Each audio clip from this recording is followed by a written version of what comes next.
ಬನ್ನಿ ಆತ್ಮೀಯ ಸ್ನೇಹಿತರೆ, ಇಂದು ನಾವು ಇನ್ನೊಂದು ಅವ್ಯಕ್ತ ಮರುಳಿಯನ್ನು ನೋಡೋಣ. 2/2/1976. ಟೈಟಲ್: ತಂದೆಯ ಸ್ನೇಹಿಯಾಗುವ ಲಕ್ಷಣ ಅಂದರೆ ನಾವು ಫರಿಸ್ತೆ ಆಗೋದು, ಫರಿಸ್ತೆಯ ಸ್ವರೂಪ.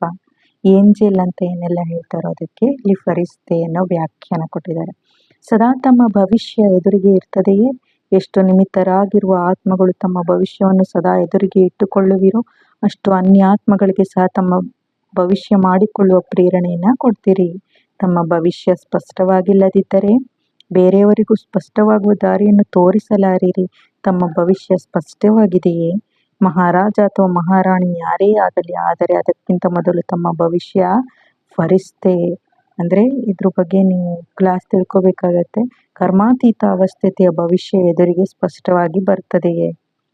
ನಾನು ಪ್ರತಿಯೊಂದು ಕಲ್ಪದಲ್ಲಿ ಫರಿಸ್ತೆ ಸ್ವರೂಪದಲ್ಲಿ ಈ ಪಾರ್ಟ್ನ ಅಭಿನಯಿಸಿದ್ದೇನೆ ಮತ್ತು ಈಗ ಅಭಿನಯಿಸಬೇಕು ಎಂಬ ಅನುಭವವಾಗ್ತದೆಯೇ? ಕನ್ನಡಿಯಲ್ಲಿ ಹೇಗೆ ತಮ್ಮ ಸ್ವರೂಪವನ್ನು ನೋಡಿಕೊಳ್ಳುತ್ತೀರೋ ಹಾಗೆ ಜ್ಞಾನದ ದರ್ಪಣದಲ್ಲಿ ತಮ್ಮ ಪುರುಷಾರ್ಥದ ಫರಿಸ್ತೆಯ ನೋಟ ಸ್ಪಷ್ಟವಾಗಿ ಕಂಡು ಬರ್ತದೆ.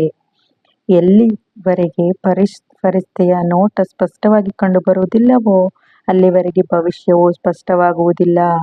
ನಾನು ಇದಾಗಲ್ಲ ಅಥವಾ ಅದಾಗಲ್ಲ ಎಂಬ ಸಂಕಲ್ಪ ಬರುತ್ತಿರುವುದು. ಆದರೆ ಫರಿಸ್ತೆಯ ನೋಟ ಸ್ಪಷ್ಟವಾದಾಗ ಅದು ಸ್ಪಷ್ಟವಾಗಿ ಕಂಡುಬರುವುದು. ಹಾಗಾದರೆ ಅದು ಕಂಡುಬರುತ್ತದೆಯೇ ಅಥವಾ ಈಗ ಪರದೆಯ ಹಿಂದೆ ಇದೆಯೇ? ಚಿತ್ರದ ಅನಾವರಣವನ್ನು ಹೇಗೆ ಮಾಡುತ್ತೀರೋ ಹಾಗೆ ತಮ್ಮ ಫರಿಸ್ತೆ ಸ್ವರೂಪದ ಅನಾವರಣವನ್ನು ಯಾವಾಗ ಮಾಡುವಿರಿ? ತಾವೇ ಮಾಡುವಿರೋ ಅಥವಾ ಮುಖ್ಯ ಅತಿಥಿಯನ್ನು ಕರೆಸುವಿರಾ?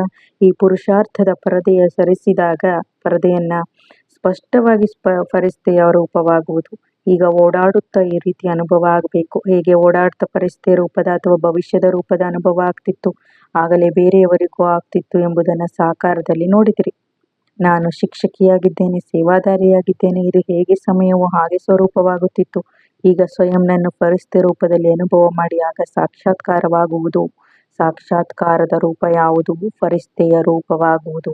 ಓಡಾಡುತ್ತಾ ನಡೆಯುತ್ತಾ ಫರಿಸ್ತೆಯ ಸ್ವರೂಪ ಸಾಕ್ಷಾತ್ ಫರಿಸ್ತೆ ಆಗಿದ್ದರೆ ಸಾಕ್ಷಾತ್ಕಾರ ಆಗದಿದ್ದರೆ ಸಾಕ್ಷಾತ್ಕಾರ ಹೇಗೆ ಮಾಡಿಸುವಿರಿ? ಹಾಗಾದರೆ ಶಿಕ್ಷಕಿಯರಿಗೆ ಈಗ ವಿಶೇಷ ಪುರುಷಾರ್ಥ ಯಾವುದು? ಸೇವೆಗಾಗಿ ಈ ಸಾಕಾರ ಸೃಷ್ಟಿಗೆ ಫರಿಸ್ತೆಯಾಗಿ ಬಂದಿದ್ದೇವೆ. ಫರಿಸ್ತೆಗಳು ಪ್ರಕಟವಾಗುತ್ತಾರೆ, ಆಮೇಲೆ ಸಮಾವೇಶಗೊಳ್ಳುತ್ತಾರೆ. ಫರಿಸ್ತೆಗಳು ಸದಾ ಈ ಸಾಕಾರಿ ಸೃಷ್ಟಿಯ ಮೇಲೆ ಉಳಿಯುವುದಿಲ್ಲ, ಕರ್ಮ ಮಾಡಿ ಮಾಯವಾಗುತ್ತಾರೆ. ಈ ರೀತಿ ಫರಿಸ್ತೆಯಾದಾಗ ದೇಹದ ಸಂಬಂಧ ಮತ್ತು ಹಳೆಯ ಜಗತ್ತಿನಲ್ಲಿ ಕಾಲು ನಿಲ್ಲುವುದಿಲ್ಲ. ತಾವು ತಂದೆಗೆ ಸ್ನೇಹಿಯಾಗಿದ್ದೇವೆ ಎಂದು ಹೇಳುವಾಗ ತಂದೆ ಸೂಕ್ಷ್ಮವತನವಾಸಿ ಮತ್ತು ತಾವು ಇಡೀ ದಿನ ಸ್ಥೂಲವತನವಾಸಿಯಾದರೆ ಸ್ನೇಹಿ ಹೇಗೆ ಆದಿರಿ?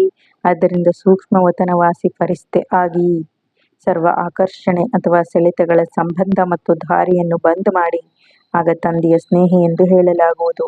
ಇಲ್ಲಿದ್ದರೂ ಇಲ್ಲದಂತೆ ಇರುವುದು ಅಂತಿಮ ಸ್ಟೇಜ್ ಆಗಿದೆ. ವಿಶೇಷ ಅಂದರೆ ಸಾಕ್ಷಿ ಸ್ಥಿತಿಯಲ್ಲಿ ಇರಬೇಕು. ಇಲ್ಲಿದ್ರೂ ಇಲ್ಲದೆ ಇರೋ ಹಾಗೆ ಸದಾ ತಮ್ಮ ಮನಸ್ಸು ತಂದೆಯಲ್ಲಿಯೇ ಇರಬೇಕು.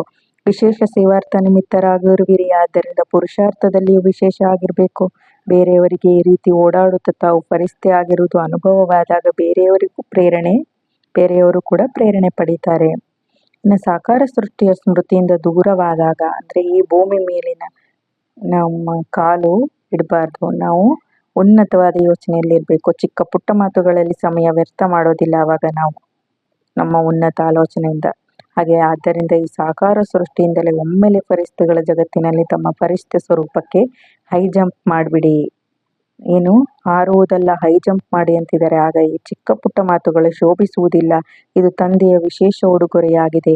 ಉಡುಗೊರೆ ತೆಗೆದುಕೊಳ್ಳುವುದು ಎಂದರೆ ಫರಿಸ್ತೆ ಸ್ವರೂಪ ಆಗುವುದು. ಆದ್ದರಿಂದ ತಂದೆಯು ಈ ಫರಿಸ್ತೆ ಸ್ವರೂಪದ ಚಿತ್ರವನ್ನು ಉಡುಗೊರೆಯಾಗಿ ಕೊಡುತ್ತಾರೆ.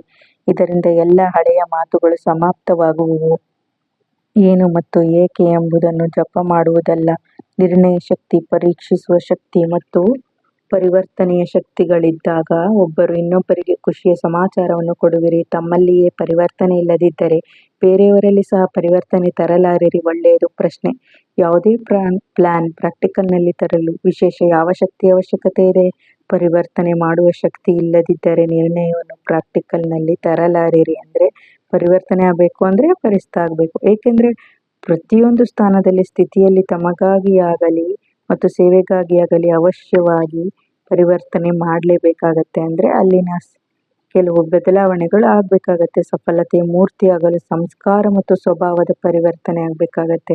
ನಮ್ಮ ಹಳೆಯ ಸಂಸ್ಕಾರಗಳು, ಹಳೆಯ ಜಗತ್ತಿನ ಹಳೆಯ ಜನ್ಮಗಳ ಎಲ್ಲವನ್ನು ನಾವು ವಿಕರ್ಮಗಳನ್ನು ಭಸ್ಮ ಮಾಡ್ಕೋಬೇಕಾಗತ್ತೆ. ಸ್ವಭಾವವನ್ನು ಚೇಂಜ್ ಮಾಡ್ಕೋಬೇಕಾಗ್ತದೆ. ಅದೇ ರೀತಿ ಸೇವೆಯಲ್ಲಿ ತಮ್ಮ ವಿಚಾರಗಳನ್ನು ಎಲ್ಲಿಯಾದರೂ ಪರಿವರ್ತನೆ ಮಾಡಬೇಕಾಗ್ತದೆ. ಪರಿವರ್ತನೆಯ ಶಕ್ತಿಯವರು ಎಂತಹದೇ ಪರಿಸ್ಥಿತಿಯಲ್ಲಿ ಸಫಲರಾಗ್ತಾರೆ. ಏಕೆಂದರೆ ಅವರು ಬಹುರೂಪಿಯಾಗಿರ್ತಾರೆ. ಪ್ಲಾನ್ ಸೇವೆಯಲ್ಲಿ ತರ್ತಾರೆ ಮತ್ತು ಪಾಯಿಂಟ್ಸ್ ಪ್ರಾಕ್ಟಿಕಲ್ ಜೀವನದಲ್ಲಿ ತರ್ತಾರೆ. ಆದ್ದರಿಂದ ಎರಡಕ್ಕೂ ಪರಿವರ್ತನೆ ಮಾಡುವ ಶಕ್ತಿ ಬೇಕು. ಜ್ಞಾನ ಸಂಪನ್ನನಾಗಿರುವುದರಿಂದ ಈ ನಿರ್ಣಯವನ್ನು ಮಾಡ್ತೀರಿ. ಇದಾಗಬೇಕು, ಆದರೆ ಪರಿವರ್ತನೆ ಆಗುವುದಿಲ್ಲ. ಪರಿವರ್ತನೆಯ ಶಕ್ತಿಯ ಕೊರತೆ ಇದ್ದರೆ ಕಾರಣವಾಗಿದೆ. ಯಾರಲ್ಲಿ ಪರಿವರ್ತನೆಯ ಶಕ್ತಿ ಇದೆಯೋ ಅವರು ಸರ್ವರ ಸ್ನೇಹಿಯಾಗುವರು ಮತ್ತು ಸದಾ ಸಫಲವಾಗುವರು. ಸಂಕಲ್ಪದಲ್ಲಿ ದೃಢತೆಯನ್ನು ತರುವುದರಿಂದ ಪ್ರತ್ಯಕ್ಷ ಫಲ ಬರುವುದು. ಪರಿವರ್ತನೆ ಮಾಡಿ ಸಫಲರಾಗುವುದೇ ದೃಢ ಸಂಕಲ್ಪವಾಗಿದೆ.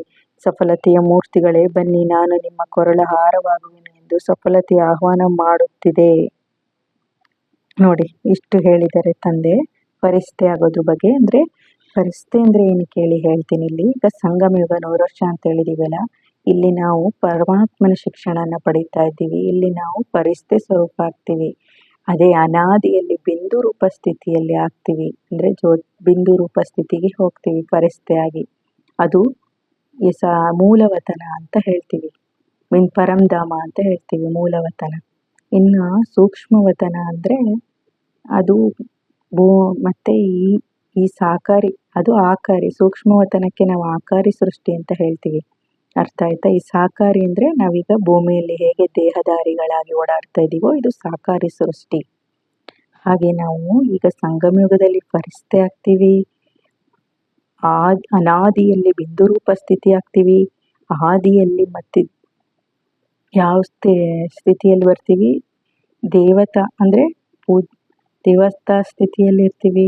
ದ್ವಾಪರದಲ್ಲಿ ಪೂಜ್ಯ ಪದವಿಯನ್ನು ಪಡಿತೀವಿ. ಈ ರೀತಿ ತಂದೆ ಈ ಶಿಕ್ಷಣವನ್ನು ಕೊಟ್ಟಿದ್ದಾರೆ. ಇದನ್ನು ದಯಮಾಡಿ ತಿಳ್ಕೊಳ್ಳಿ. ಈಗ ಫರಿಸ್ತಾ ಬಗ್ಗೆ ಏನಾದರೂ ಕ್ವಶನ್ ಇದ್ದರೆ ನೀವು ಕೆಲವೊಂದು ಚಾನೆಲ್ಗಳನ್ನು ವೀಕ್ಷಿಸ್ಬೋದು. ಅರ್ಥ ಆಯ್ತಾ? ಪ್ರತಿದಿನ ಮುರಳಿಯನ್ನು ಕೇಳಿ ದಯಮಾಡಿ. ತಂದೆ ಶಿಕ್ಷಣ ಕೊಟ್ಟಿದ್ದಾರೆ, ಕಡೆಗೆ ಕೇಳಲೇ ಇಲ್ಲ ಅನ್ನೋ ಪಶ್ಚಾತ್ತಾಪದಲ್ಲಿ ಇರಬೇಡಿ. ಓಂ ಶಾಂತಿ.